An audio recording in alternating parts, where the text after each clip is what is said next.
Welcome back to another episode of YDT Dreamcatchers Podcast Presents.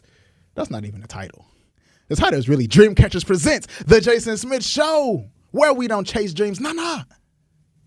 We catch them. And my God, who am I here with today? I am in the presence of brilliance.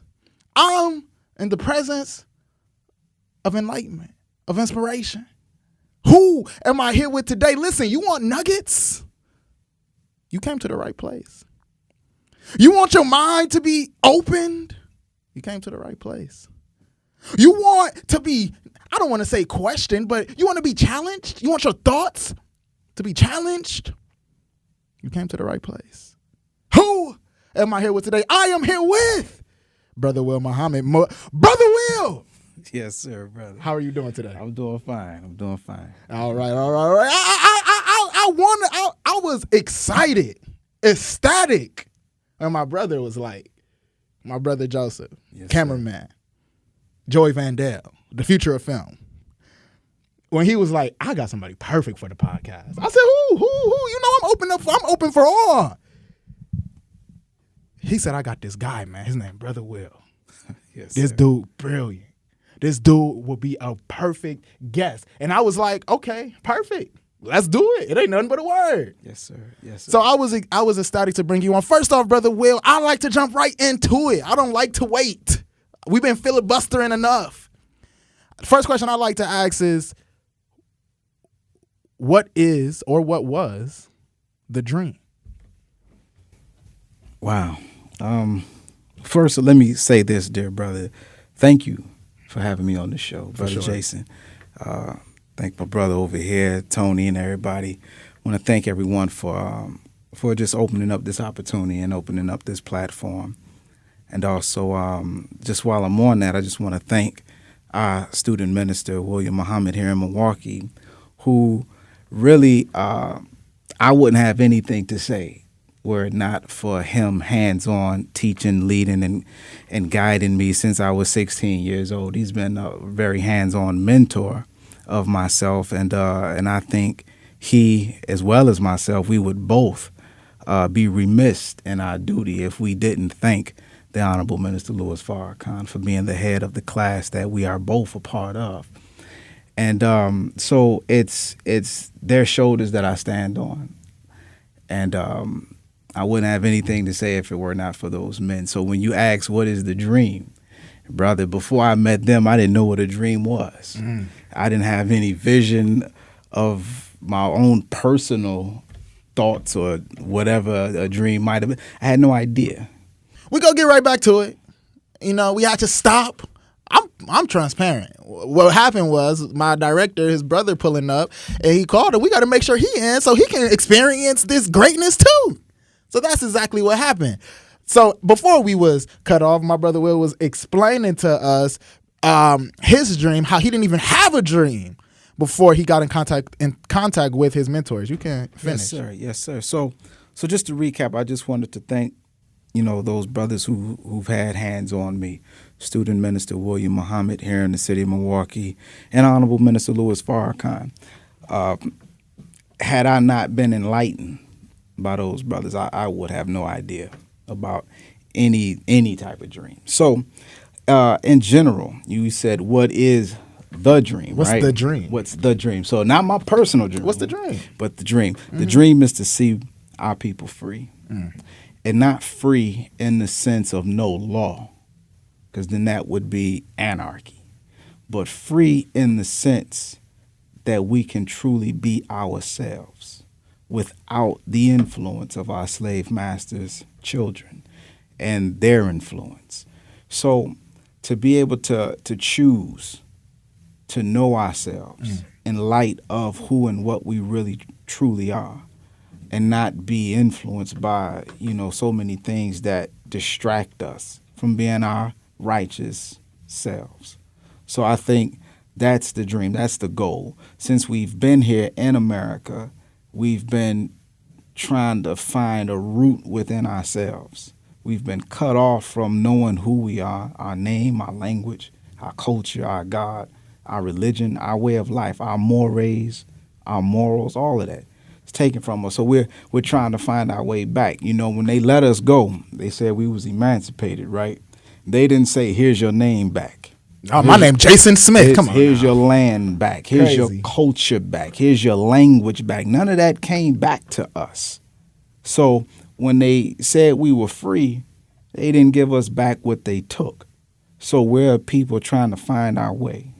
So the dream is to realize our way, not someone else's thoughts or visions or what they think our reality should be. We've paid a hell of a price being here in America. And if you don't properly assess the price that we've paid, then you can't really determine what it is we are owed and where we should be. The scripture teaches that those who were sold in the land as slaves shall become the masters of it. So any dream less than us being the masters of this land is a dream not worthy of our future and the generations to come behind us. Our dream should embody being the masters of this land, running this land. America and its future destiny, if it does not include us at the helm of it all, you know, it doesn't really have a future. I got a follow-up question to that, but just to piggyback off of what you're saying, we built America. Absolutely. You get what I'm saying? They, as in the Caucasian race, they profited. Yes, sir.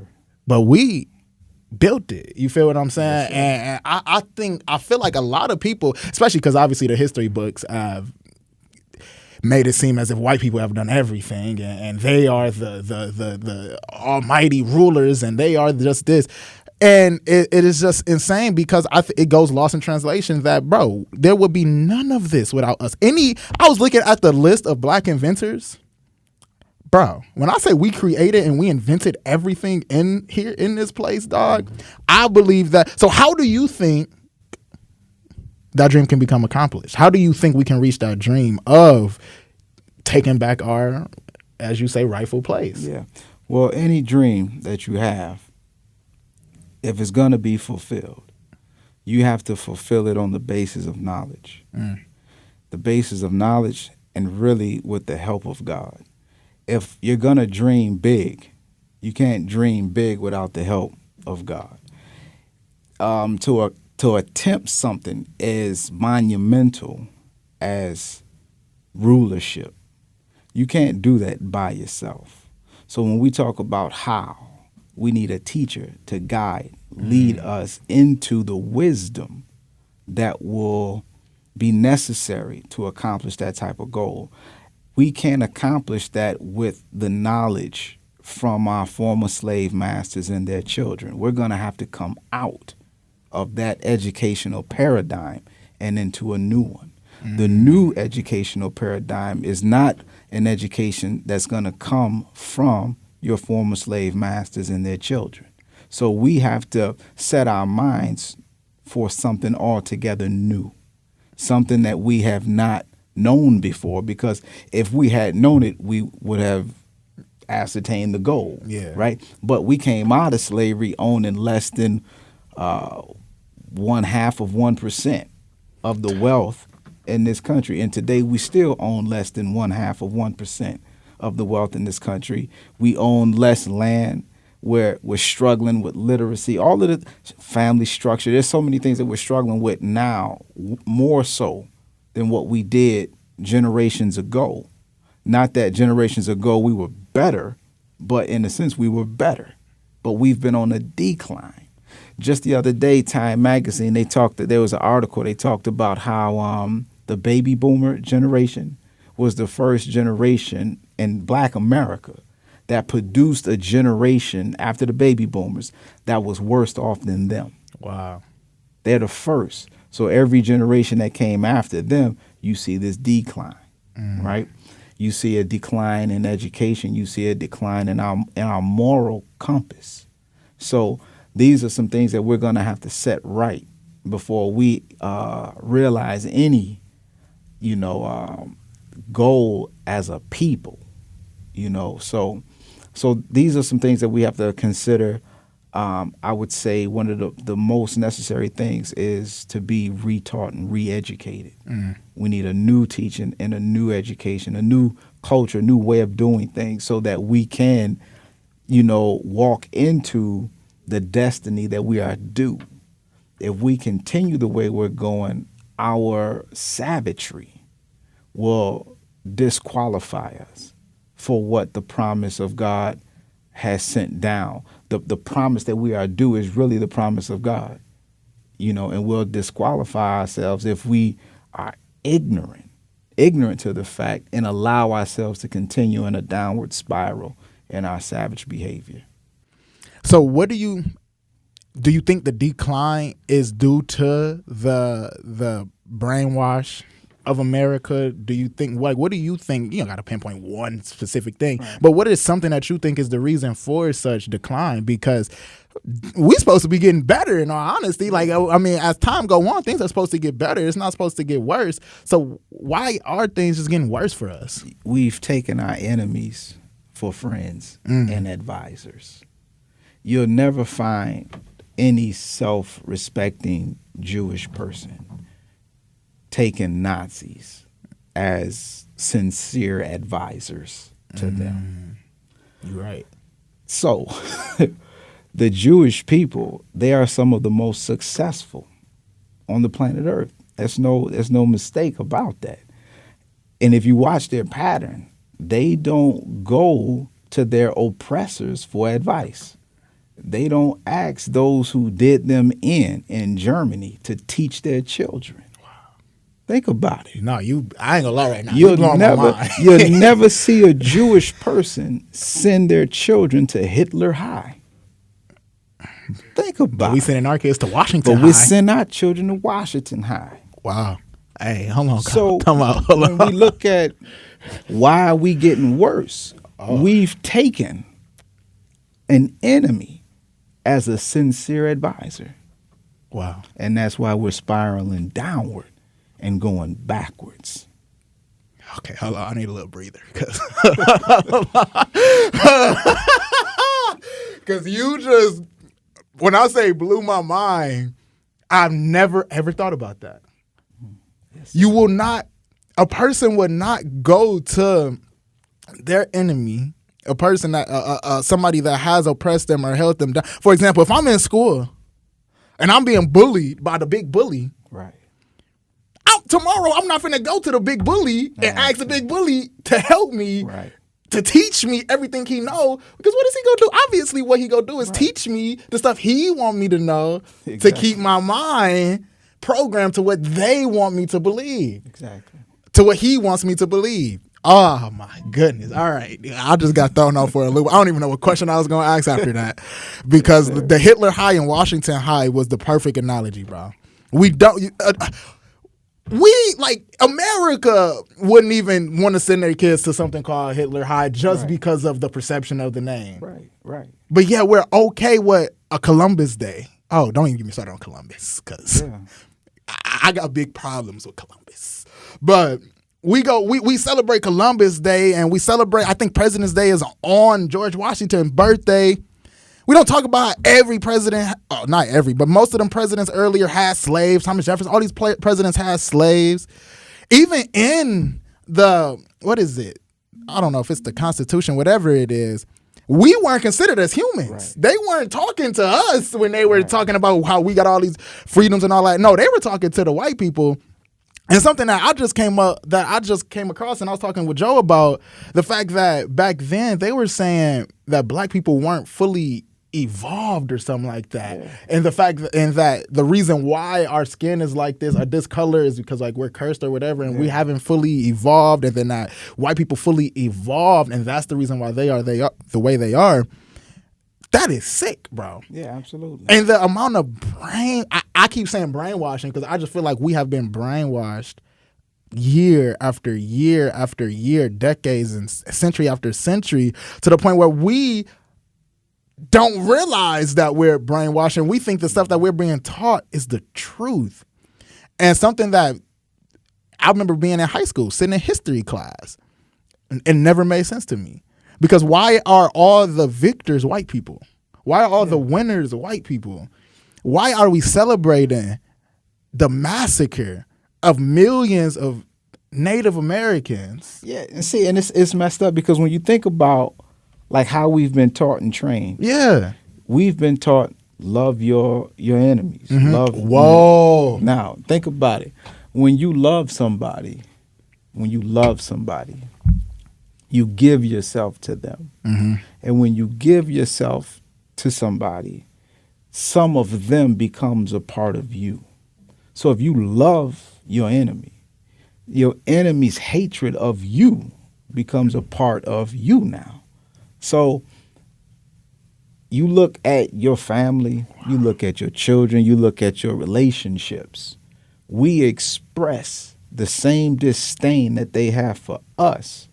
We express to our children, to our women, to our families, our mothers, our fathers, and we see our dysfunction and we're trying to figure out, like, where is this coming from? Well, you embraced someone who hates your shadow.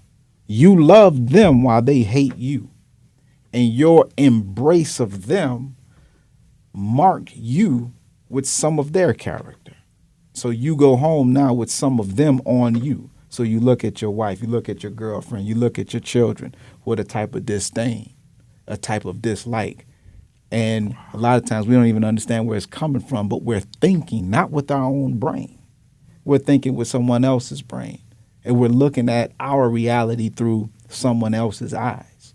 So when we see our women, we don't see reverence. We don't see, honoring the womb that bore us. We see what they said we should see, a B word.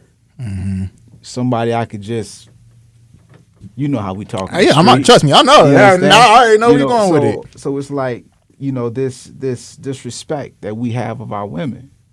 Why? Why? Where do we get it from? Why don't we love our women and serve them? Why do we have this culture where we are in a civil war with each other, battling over femininity, masculinity, what's right, what's wrong? All of these, we're just in a constant tug of war with each other, not understanding we're here for each other, to solve each other's problems.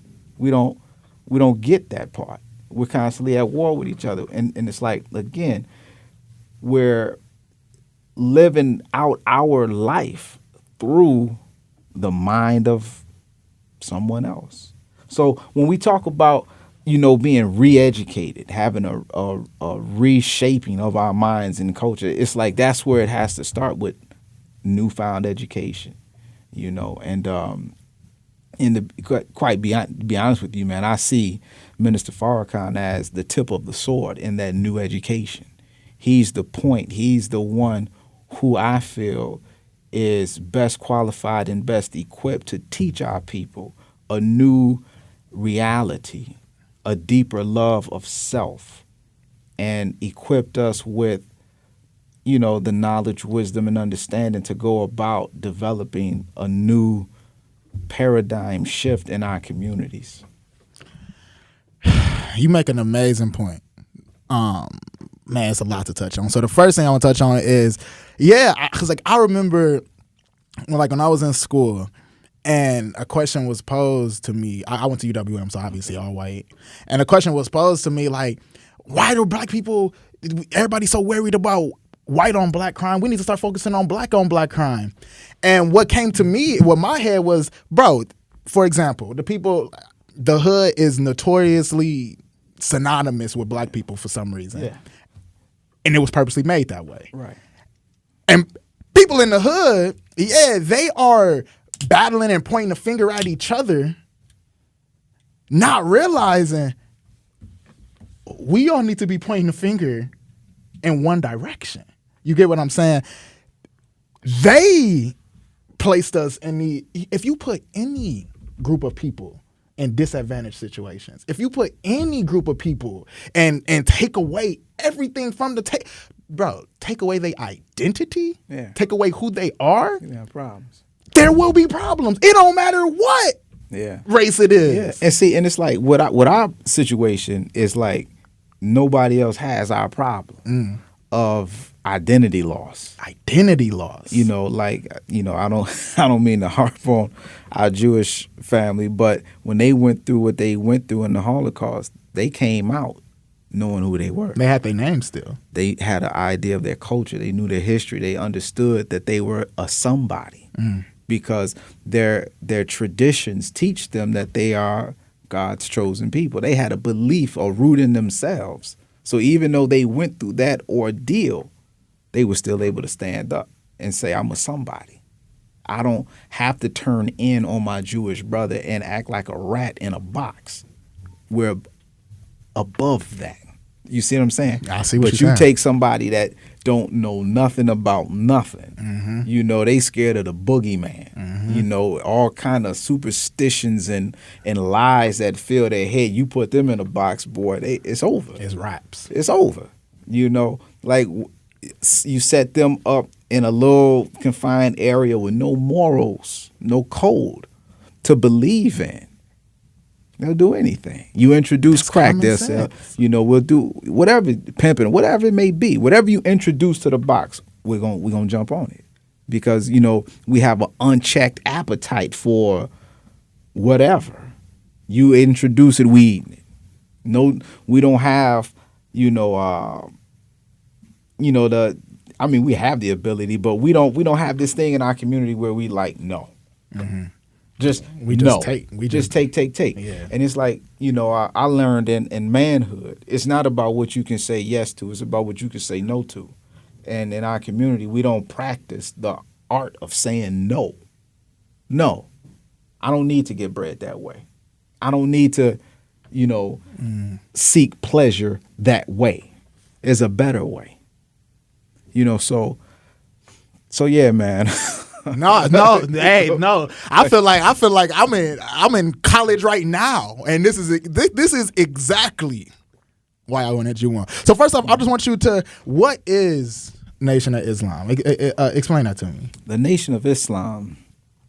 Well, when you look at the lessons, well, let me go back because there's a lot that I can say on that. Let's right? go. Let's do it. But the Nation of Islam was founded by a man, Wallace Fard Muhammad. He came to North America in 1910, and he began his work with us in the black community in Detroit in 1930. He was going door to door selling silk, right? So he would knock on the door, brother or sister come to the door, and he would say, I'm selling silk from your people in the East. And then you go back to 1930, Detroit. Black man, black woman just left the clay hills of Georgia, Mississippi, probably running for their life. They see this man selling silk from your people in the East. And you say, what people in the East? Who are you talking about? Silk from my people in the East? What are you talking about? And then he would begin to teach our history. Then he would begin to inform us of how we got here, where we came from, what was our culture back home in Africa, how we got to where we are, and he would begin to teach. And then he would tell the people, if you want to know more, why don't you invite a few of your friends over and I'll come back and I'll share more with you. So he did that, and the homes would fill up, and then he would ask the people, hey, look, since we're all here and this place is getting kind of small, let's see if we could get together and rent a hall. So they got together, put some money together, and they rented a hall, and that became Temple Number 1 in Detroit, Michigan. So this man, Fard Muhammad, was teaching our people the knowledge of self, the knowledge of God, teaching our people the religion of Islam, and just giving them a knowledge of themselves. And around 1931, Elijah Muhammad, at that time he was Elijah Poole, he heard this man. And immediately Elijah Muhammad heard and saw something that others didn't see.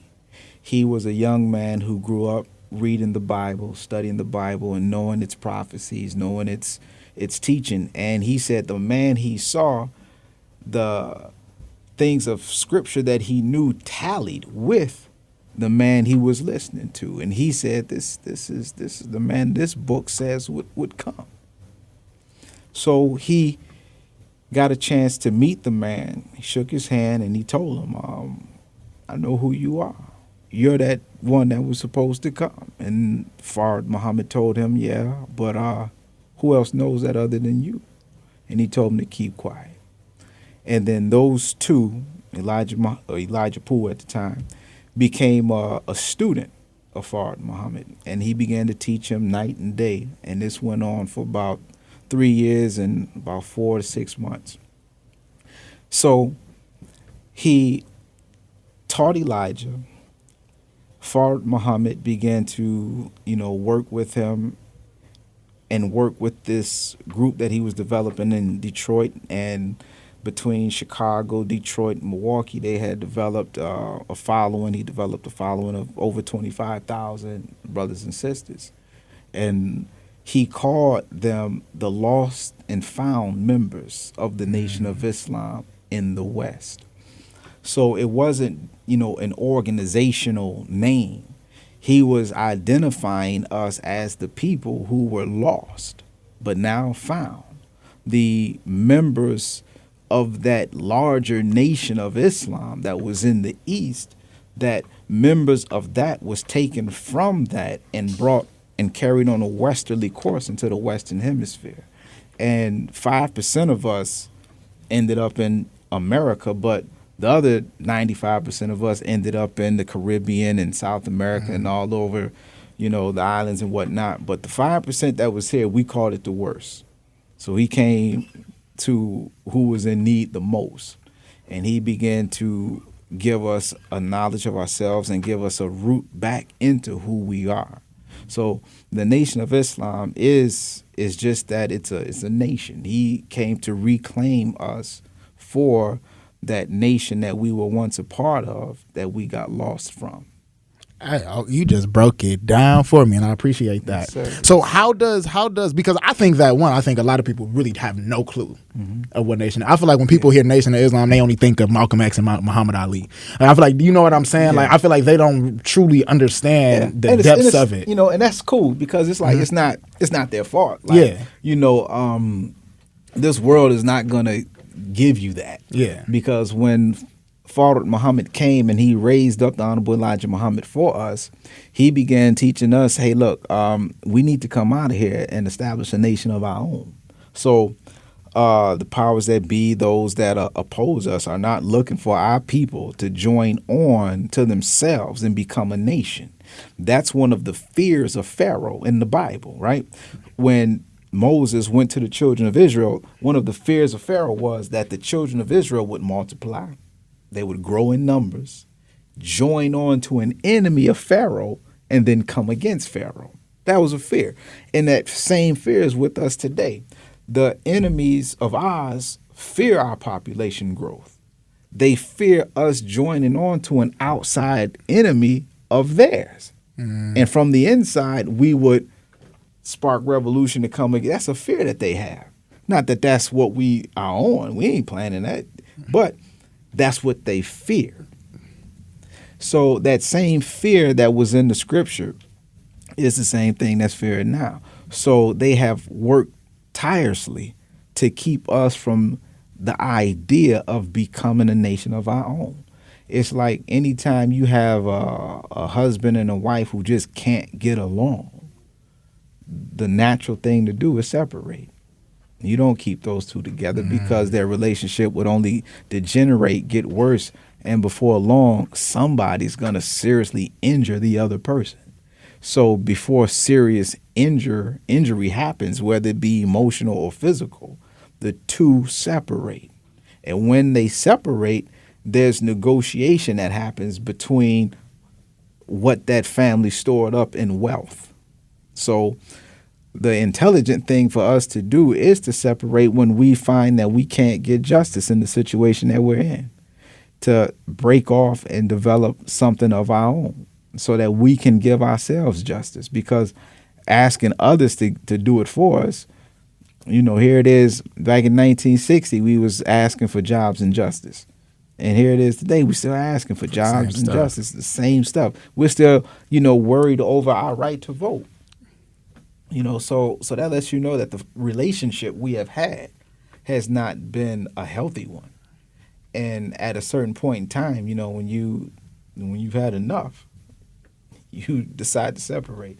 So Elijah Muhammad, he stepped on the scene and he told our people the solution here in the face of what we're facing is separation. If we can't get freedom, justice, and equality in this setting, in this situation, then it's intelligent. The intelligent thing to do is to separate and develop something of your own. You got enough people in your ranks to develop a society of your own where you can give yourself everything that you got here. Like you said at the outset of this, we built this. So if you built this, you can build one for yourself. And the world would be happy to work with you. Like when the Million Man March happened and Minister Farrakhan traveled the world was opening up to him the resources of their countries. That's something that Black America don't know because, the news media, they didn't put that out there. But when Minister Farrakhan went to Libya, and Muammar Gaddafi at that time told Minister Farrakhan he would back him and the Nation of Islam with the wealth of Libya. And we'll start with $1 billion. Minister Farrakhan said the first thing he wanted to do was free Black organizations. He wanted to become the means by which they would be financed. So that $1 billion would go to finance the NAACP, CORE, and the other organizations that work for Black people. He wanted to free them so that they didn't have to depend on money from outside of our community that always give us money with strings attached. You can fight for your people, but only to this point. Minister Farrakhan said, enough of that. We're done with that. I get this money. First thing I'm doing, I'm freeing my people.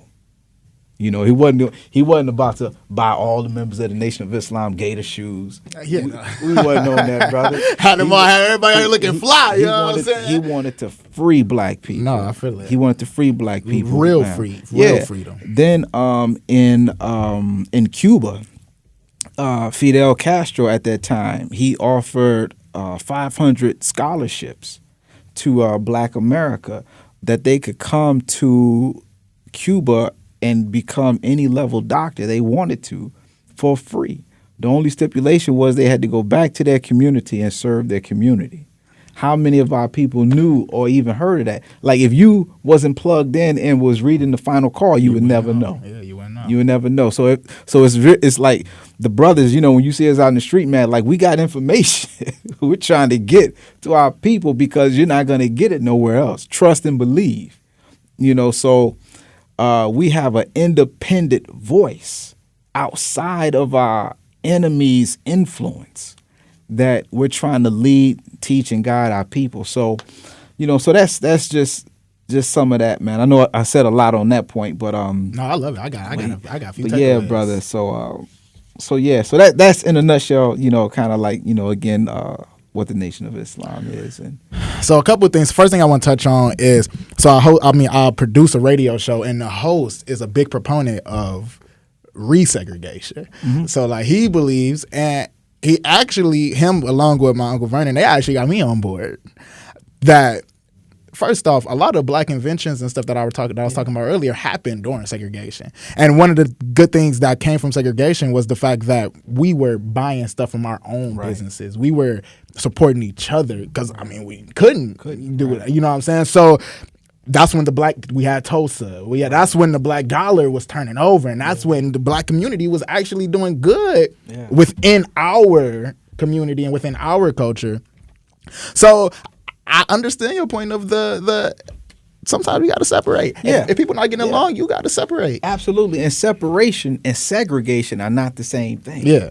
When you segregate based on superiority Oh yeah, see, over not another. segregation. Yeah, That's segregation. Separation is, you over there, I'm over here, but we're not separating on the basis of an inferior to a superior.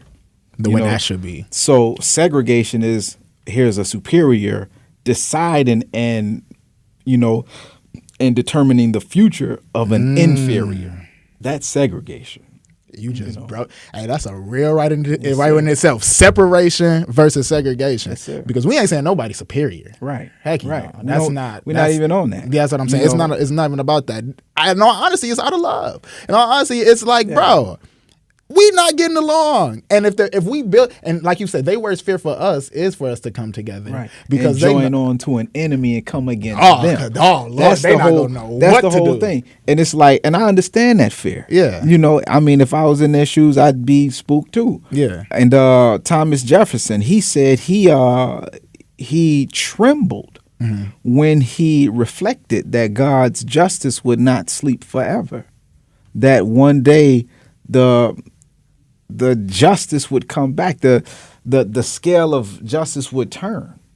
He feared that. And it's like,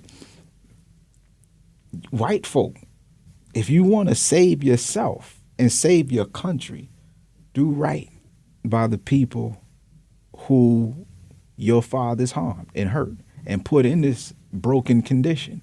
You would save yourself, white folk, by just doing what you can to help us fix the problem of Black America. Get out of the way of us teaching our people civilized behavior. You see us in our savagery, you know that we are mentally broken. Let's stop the shenanigans with the education system. Let's stop pushing what we know don't work. Let's develop an educational system that will allow us to teach our children moral character. Teach us the sciences, the science of mating, the science of military, the science of business. We go to school a lot of times. I hear people say, "Oh, I'm in school for business management." That's good.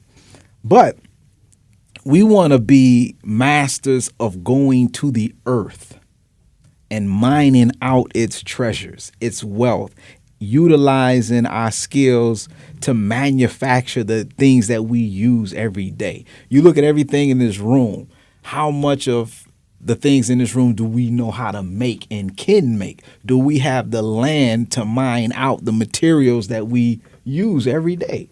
We need access to that, because that's how you become a free and independent people. When you are producing something that the world can benefit from. We produce culture, and that's good, but hands-on stuff that tangible. people need. Yeah, we need tangible stuff. Man, we need that. We need to be educated in the sciences of mining and then manufacturing goods. We need chemistry. We need all of those sciences, So those who had a hand in doing us in, y'all got access to all that kind of knowledge. Stop. You know what you feeding us in the public food system, man. Yeah. Stop it. You want to help us get access to that which will absolutely help turn around our broken and savage condition. Because at this point, we just consume. Yeah, we consume, just and not create. When everything is in the creation, like that's where the magic is in the creation. Yeah. That's where the money. That's where everything is, and actually producing it instead of consuming. I got a question. So when it comes to white people, because I'll be having this debate in my head. Yeah, are white people naturally racist, or is it? And when I say naturally racist, I'm saying because not everybody is blatantly racist, but a lot of white people deep down might feel like they're superior. Do you believe that is natural, or do you think that they were fed that knowledge by their parents and by their ancestors? Man, the Honorable Elijah Muhammad, he gave us really deep insight into how that came about, because the way you make a person contrary to the way and will of God, you have to teach them outside of what is morally right. Exactly. So the Honorable Elijah Muhammad taught us that the Caucasian was taught a system of lies and tricks and a way to master the original people of the earth. It wasn't that they had just this inborn thing. They had to be taught this. And after being taught that, then with that belief system in their minds, then they went out and did what they did. But it had to start with first a teaching. And if you get the book Message to the Black Man, written by the Honorable Elijah Muhammad, he goes into this history about when they were in the cave. And they were in the cave for 2,000 years, and they lost the knowledge of themselves. And it wasn't until God blessed them with a prophet from himself to raise them up and teach them, to put them on their job, because they were made not to be dwellers of caves, but to be a world ruler. And they lost time while in the cave. And it's a lot of history to get into, but they lost time in the cave. And then once they received that prophet from God, that prophet helped teach them what they needed to know in order to come out and get on their job. So in the history, the Honorable Elijah Muhammad talks about Musa, or Moses, being the liberator and the emancipator of the Caucasian people out of their cave-like state, or out of their cave state, and put them on top. They gave them a knowledge that would put them on top, taught them how to master the original people, and they took that knowledge all over the earth and did just that. Now, the next thing people might say is like, why would God, give a prophet that job? Well, the Bible, well, not the Bible per se, but I know in the Quran it really says this, that God intended to place a ruler in the earth, right? And this ruler, the angels, when they heard about this, they asked God, they said, are you going to place in the earth that which will cause mischief and the shedding of blood? And the God said to the angels, well, I know what you know not. I have a purpose for this. Why I'm allowing this, to be. So, God allowed this to happen, and time by and by, God would perfect the human by means of allowing this contrary rule on the planet. So it's like let me say it like this. You can only know yourself in relationship to what you're not. Yeah. So everything I am made me everything I'm not. Yeah. So if you wanted to know yourself as light, wisdom, you would have to understand the situation and the circumstances of darkness. You would have to be plunged into darkness to understand yourself as light. So if a people, the human family, wanted to know itself as the scripture teaches, being made in the image and likeness of God, well, how will you really begin to know that and experience what that really truly means unless you understand its opposite? So we had to allow Satan, the enemy, I'm not talking about a man of the ground with the horns. I ain't talking about that. Yeah. We're talking about a human being who has given himself over to the contrary way of life, that which is against God. Allow that type of people to rule. And under that rule, you're going to learn some things. You're going to experience some things. You're going to see what a contrary life without the law of God is like. And then after having that experience, now you have the option to choose. Because before, that wasn't allowed to you. You didn't know. Now you know. Now you know what the effect of going contrary to God is like. You see it every day. You know it. Now, what we want to know is what is the opposite end of that now. We know what hell is like. We've been there. Got that, right? We've been through hell. Now, if rebellion to the law and will of God earned us this reality, Okay, now it's time to go in the other direction. If we want peace, contentment of mind, freedom, justice, and equality. The Honorable Elijah Muhammad, he told us, he said, we will never know justice until we know righteousness. So we can protest, we can do all of that. That's all fine. That's fine. Do your thing. But he said, you'll never know justice until you know righteousness. Dang. Oh man, no, that's the fact. And like what you were talking about, I have another question to piggyback off of what you said previously. But when we talk about the contrary, like we don't know. For example, you can look at depression. You got to be depressed to realize. Some people have to get depressed and have to get down and have to hit rock bottom for them to realize, oh wait, I'm light. Oh wait, this is all amazing. Oh wait, like know, for the brain to flip that switch and be like, bro, no, you tripping, you tweaking, you good. So no, that's a deep analogy. Something I want to ask you about is science and religion, because I know a lot of people like to separate it. Yeah, it's separation. We can't. It's like if you're religious, you can't believe in science, and then science people believe that if you're religious, that you crazy. What's the relationship, in your opinion? Like, what's the relationship between religion and science? Man, they hug and kiss each other. Yes. Science, like Albert Einstein, there's this quote that he has, was said that he made. He said, religion without science is blind, and science without religion is vain. And I agree with that. Science, goes hand in hand with religion.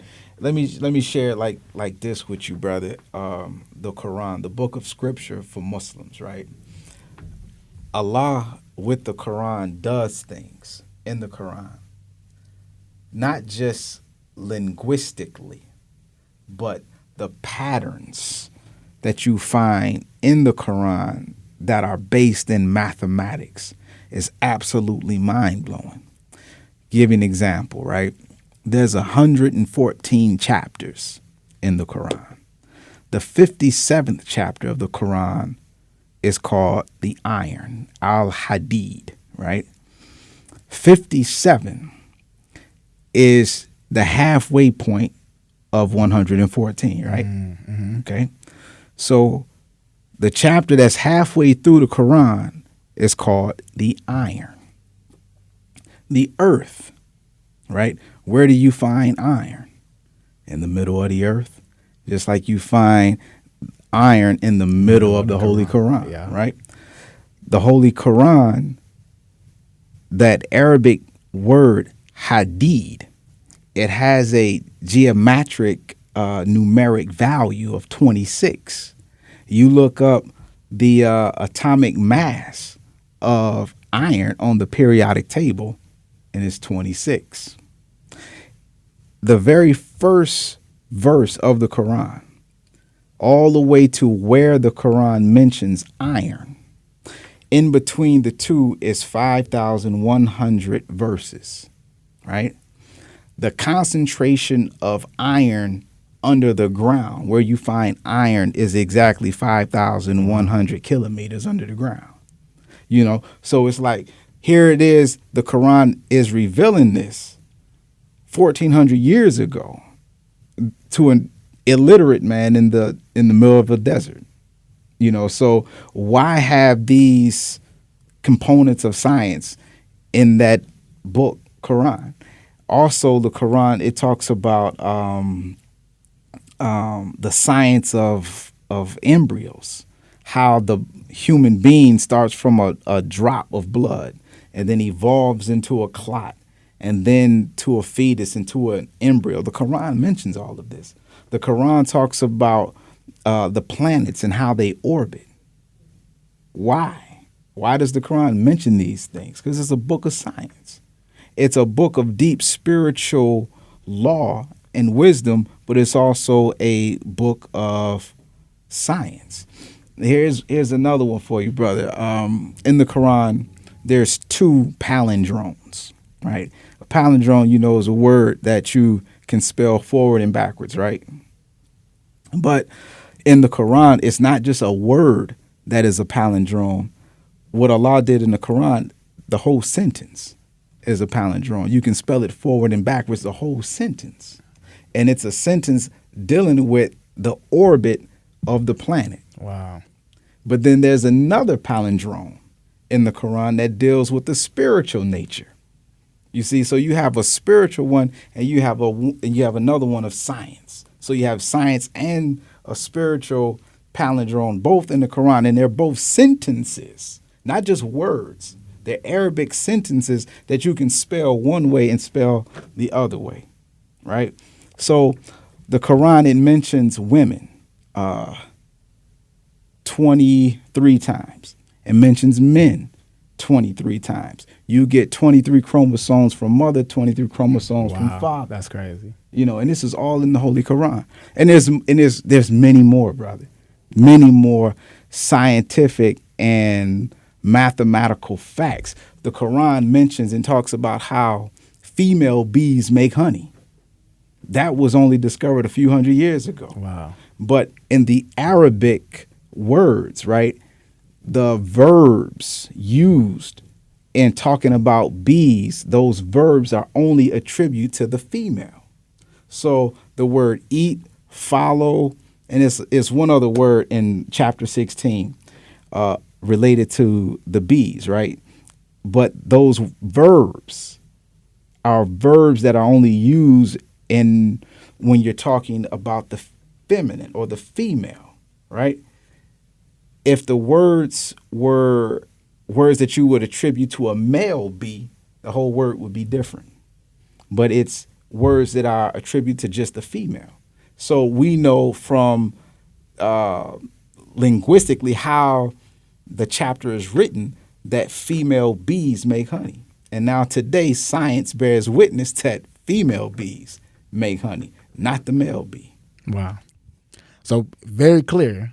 Yes, sir. That science and religion and science, especially with Islam and especially in the Holy Quran, they meet in the middle. Yes, I mean, sir. you can't even have one without the other. Absolutely. They both coincide with each other. Absolutely. So how would you say that the Nation of Islam differs from mainstream Islam, or is it pretty much the same? Well, that's a deep one. The Honorable Elijah Muhammad said this. He said that the Holy Quran we use is the same Holy Quran that the Muslim world uses. And he said that the Quran was 100% true. So we differ in how we administer the message of the Quran. Yeah. One of the names given to the Quran is Al-Shifa, which means the healing. So here it is, you have black men and women in America who have a mental sickness of black inferiority, right? Not just inferiority, but black inferiority, right? For sure. So if the Quran is a healing, how do you administer its message to heal black inferiority? So when Honorable Elijah Muhammad came among us with the message from Master Fard Muhammad, he came with a methodology to reach us and to administer the Holy Quran to us to heal what we were suffering from. We were suffering from having our names, our language, our culture, all that stripped from us. We are people like with nothing, trusting in our enemies to teach us. Like we were mentally dead, not just ignorant, but dead as a people. So that's how we differ. So when other Muslims from around the world, if they see us and they hear us, they say, oh my God, I don't understand these brothers, right? But it's like we have a condition that the rest of the world don't have. And really, in my judgment, they should be happy and bear witness to the power and the greatness of Islam, because many scholars in the world recognize Muhammad, the prophet, as the most successful man in the last 6,000 years. So if he was successful and the most successful in implementing his program, his teaching among the Arab people, right, and bringing them out of what they call a state of jahiliyyah, meaning the state of total ignorance, and raising them to becoming the world power that they are now, right? If you were able to do that for them, And now you see Islam in our hands again after our fall. Then if you bear witness that the God of this book, Quran, like it says, this is a book that raises the reader to eminence. If you believe that, you should be expecting those black men and women in America who are learning the message of Islam, you should expect us to be coming eminent and rising out of the wretched condition that we've been in. If you believe in the power of that book, you know, I'm talking to my mainstream Muslim brothers and sisters. Yeah. If you believe that that book is a book that will raise you to eminence, right? And Elijah Muhammad was raised up among us. And Allah says in the Quran that every nation receives a messenger from God. Everybody. America too? Yes, America too. So if that messenger, Elijah Muhammad, was raised up among us, let's see, did he raise brothers and sisters who are now demonstrating eminence? Well, who's Malcolm X? Who's Muhammad Ali? Who are these brothers and sisters that you admire? Brother Nuri, Sister Ava, Minister Farrakhan. Look at all these brothers and sisters who are, you know, some of the brightest students in the classroom. You know, they are touching the world. You know, here's Malcolm with his 12th grade his 8th grade education, known all over the world. Minister Farrakhan, known all over the world. Sister Ava, known all over the world. Brother Nuri. I mean, there's so many others. Dr. Wesley, you know, and every brother and sister who came this way got a story of greatness to tell. You know, I'm sitting in your chair. I'm sitting right here. Brothers might not even know this, man. But when I was young, coming up in martial arts, it was always my dream, right, to become a national champion. Allah blessed me to do that. You know, I think I was maybe, 21 or something like that. And I competed in the Great Lakes Nationals, man. It took home a national championship. Hey, y'all want to mess with Brother Will. You know, but it was like, man, brother, I came into Islam. I was young. I was about 16, 17 years old. That was my next question. That's crazy. Keep going. Yeah, so I was young. I came in, and I was very impressionable, and I seen what the brothers and sisters was doing, what they weren't doing. And at the time, I didn't see anybody doing martial arts, right? So I'm like, okay, that must be something that we don't do. So I quit, right? And then one day we was in our FOI class. FOI is the Fruit of Islam. That's the name given to the military training of the men who belong to Islam. And we're in this class, and we were doing some hand-to-hand martial art training. And the brother that was running the class, he looked at me and he said, "Oh man, you look like you've had some training before." And I said, "Yeah." And he said, "You know, man, so what was your discipline?" I told him. He asked me what rank I was, and I was a brown belt at the time. And he said, "Man, you got to go back and finish what you started." And that was Brother Charles Muhammad, Brother Student Captain Charles Muhammad. I never forget, brother. I'm always going to be thankful to my brother, because if it wasn't for him, I would have never probably stepped back in the dojo, right? Him and Brother Andre Muhammad, these are two brothers who had their hands on me, made sure that I got back in the dojo.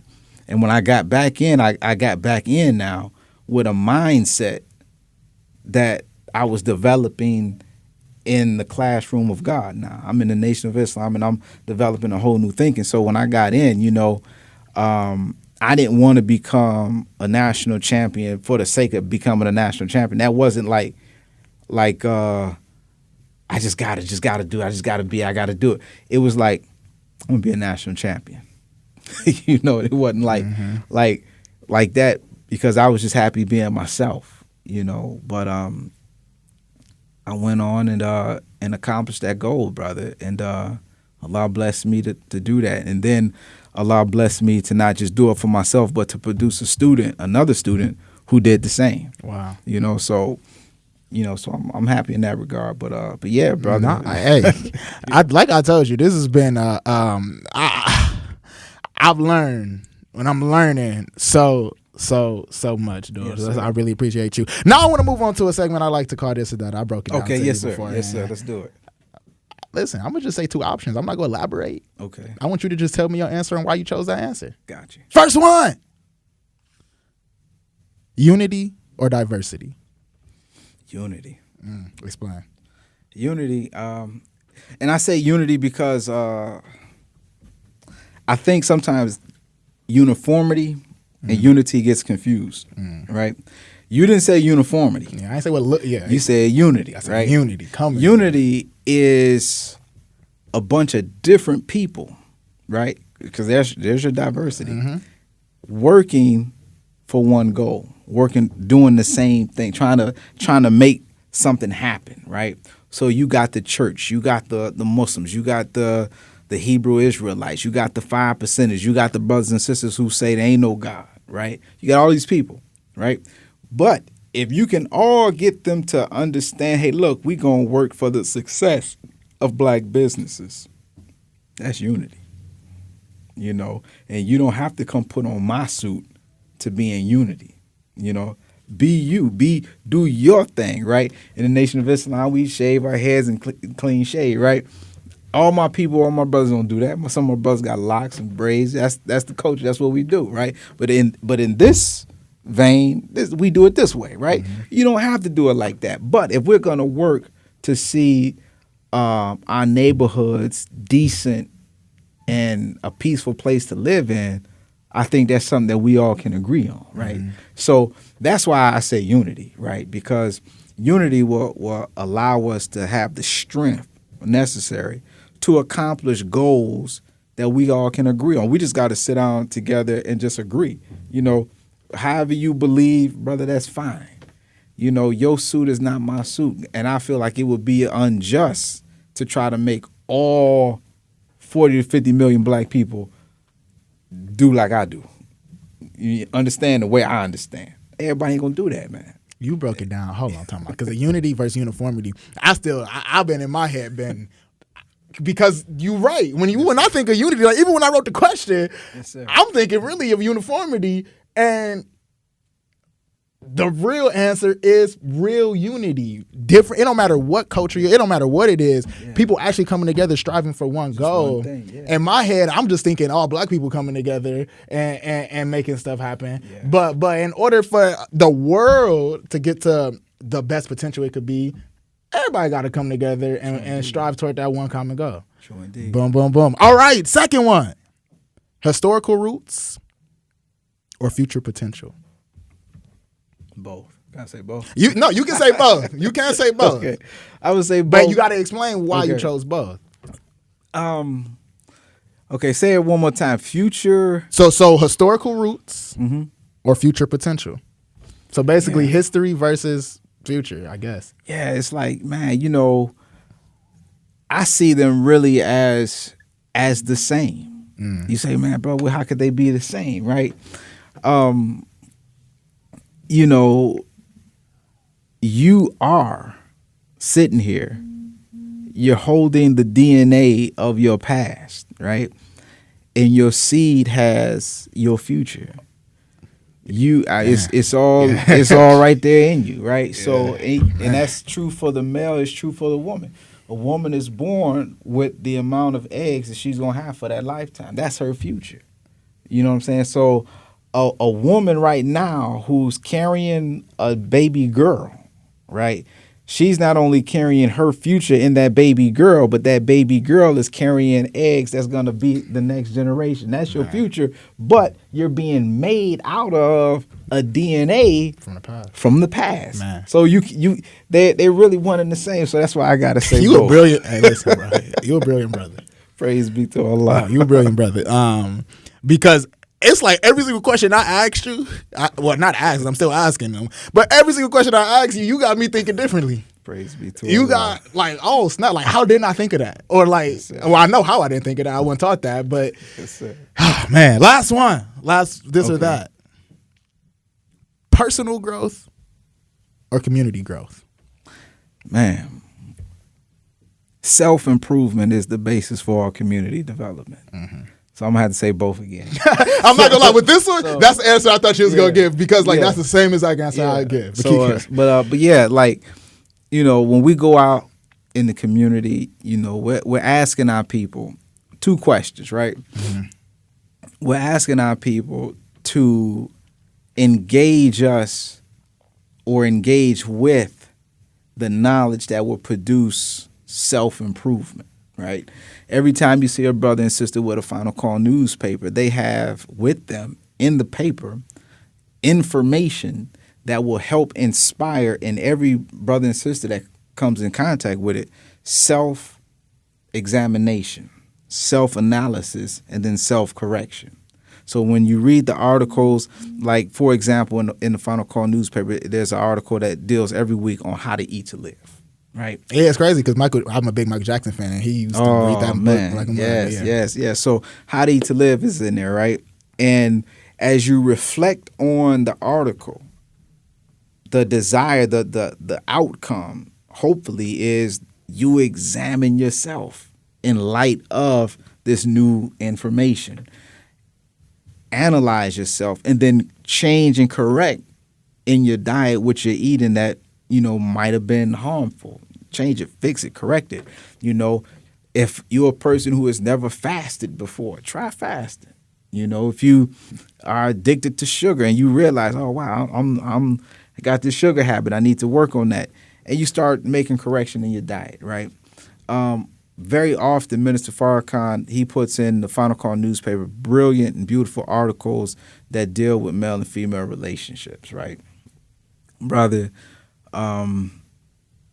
we not going nowhere until we get our relationships right, male, female, our marriages, we got to get that tight with our families, our children, how to rear our children, So self-improvement, getting ourself to analyze and look at self so that our community can be what it needs to be. And once you get enough people on the block desirous of improving themselves, one house, another house down the block, another house on the block, you just get 3 houses, say, working on developing self. In the crosshairs, you'll start to see the people in the neighborhood follow suit. I told a brother, and I said this to him because I've seen this myself. A brother came to me complaining one time that his neighbor, just kept throwing trash out in the street, just throwing trash, right? You know how we do. Yeah. Right. So he was complaining to me, man. He wanted to like do something, man. Yeah. I said, this is what you do, brother. Every day you see your neighbor throw the trash out there, get you a bag or something, go out there and pick it up. And I said, and when you do that, take some candy with you.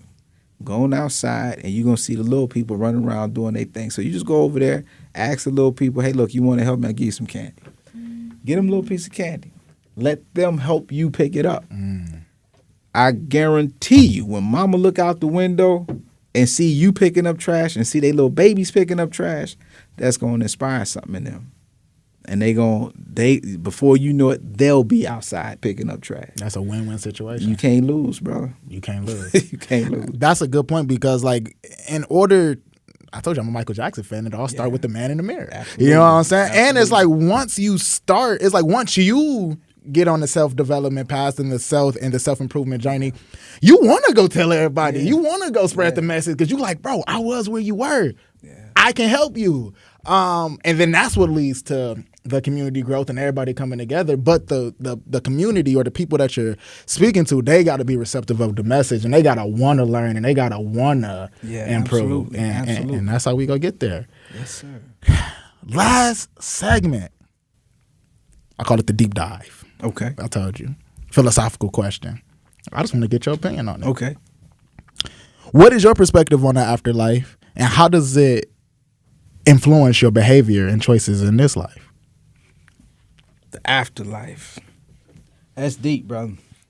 Oh, I go deep, and that's why when people come on, I want them to know, like, dog, yeah, it's not like, because like I like to just pick the mind. I like to pick the brains just to see, okay, what is this person's perspective on the situation? Yeah, it's really something. And I'm gonna say this, right? I can't say to you with truth, I know what will be when you're dead. Mm-hmm. I can't prove that. I can't delve into that. But I do know this. Once we put you on the ground, you're going to be there for a long time, right? Okay. The scriptures of the Bible in the book of Job, it talks about how when we put you down in the ground, as the clouds pass, and we see the cloud pass over, and we see the cloud no more. Just like that, when we put you in the ground, we'll see you no more, right? So after life, once this life is lived and you're in the ground, that's that. That's that, brother. So once you understand that this is the only life that you got that's like this in this realm, and you know that you're not coming back, that's why you fight so hard to stay here. You know what I'm saying? It's like if you really, really knew I'm about to go do something else after I die like this, then you wouldn't mind. This wouldn't matter. You wouldn't mind. Yeah, you would you would get sick and be like, I'm gonna do something else anyway. So whatever. The next life, yeah. Yeah. But you call in the doctor, you call in the preacher, you call in the priest, you call in everybody. Come pray over me. And you trying to stay here. Nature teaches you to try to stay here as long as you can. I don't care what it is. You try to kill an ant, cockroach, or whatever. It's gonna try to not die. Because if it wouldn't be trying to eat. It wouldn't be trying to eat. Yeah. So nature says stay here, right? So I know about the stay here part, right? That's what I know, yeah. Right? So knowing that the nature of life is to stay here, how does that affect my behavior? Well, I'm trying to stay, There's, in life, everything that you confront has a benefit and a harm. And you can approach life, your personal life, in a way where you will see its harm or you can see its benefit. So once you understand that, I try to, live life in such a way where I experience the benefit of my existence, right? So Honorable Elijah Muhammad, he taught us, and Minister Farrakhan teaches us the same today, that your peace, your heaven on earth is in your spouse, is in your wife. If you're a man, it's in your wife. If you're a woman, it's in your husband. The real type of joy that comes from having a healthy relationship. There's nothing else that, you could aspire to in this world's life that gives you that type of joy, in a secure situation with another human being who is working to serve your needs. And not just like, you sitting on like a throne or something and, no, but it's like you're a human being, a male, she's a female. We both have natures that demand something from the opposite sex. And when you get that cohesion and that harmony, it's a type of situation where it's heaven on earth. I was about to say, that sounds like heaven. Absolutely, man. When you got somebody who, brother, when we can go beyond just being secure, knowing that you're not going to cheat on me. Okay, we got that. Yeah. You got your morals together.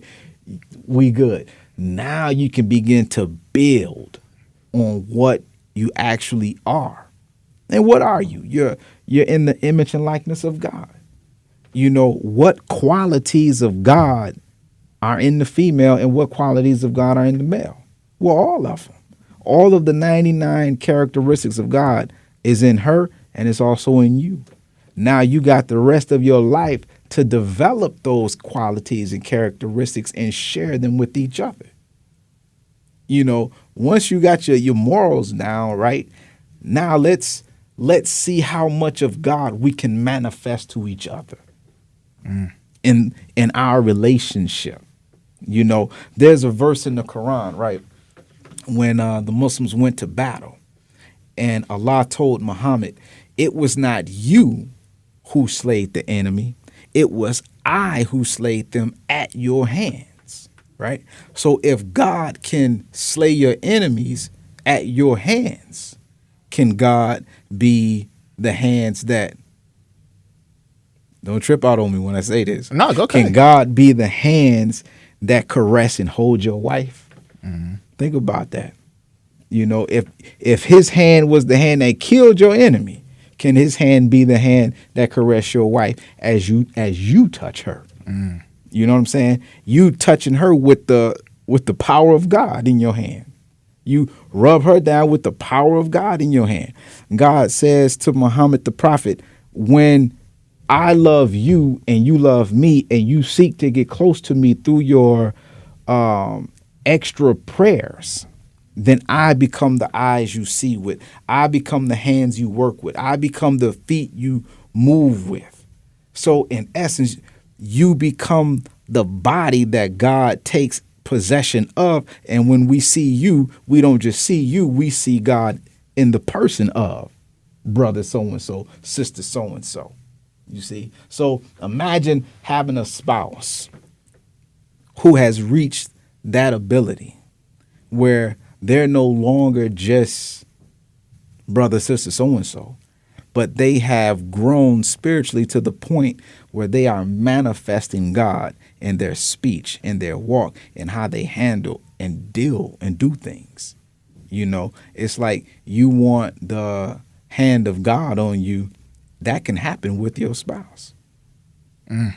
Hey, that's a bar right there. I'm not, hey, you want the hand of God on you? That can happen with your spouse. No, that's a bar. Yes, I think what's going, I think people go get a little nervous when they talking, when you say, when you underground, you there. But you mentioned Albert Einstein. Even Albert Einstein said, listen, one life for me is good enough. Yeah. And when you say that science and religion go hand in hand, I mean, that do go hand in hand with what science believes. And there's more that we could delve into on that subject. You know, I didn't say all that there is. Like in the Holy Quran, Allah says to Muhammad to tell the people when they ask you about the soul, let them know that only a little bit has been revealed about the soul. Yeah. So we don't really know much. Yeah. All that there is to know.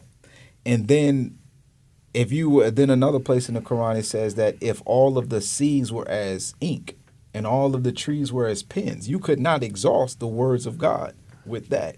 So there's a whole lot more that can be known. We're just not at that place yet. We haven't entered that grade, if you will, to learn that lesson. So it's like as we receive prophets over the, years and whatnot, they take us degree by degree by degree up the scale. Yeah, we're not gonna learn multiplication in kindergarten. True indeed. Yeah. So in time, man, as human beings evolve with the messages that we have thus far, and we show and prove that we have mastered the lesson, then we grow into greater grades of understanding. Levels of enlightenment. That's what it is. True I mean, and that happens, and that can only literally happen through time. Brother Will, man, Yes, I don't know if I should smile, drop a tear, Yes, breathe. I don't know what, because this was an experience. This was my goodness. I felt like I'm just getting off of a roller coaster right now, just because the knowledge. Yes, sir.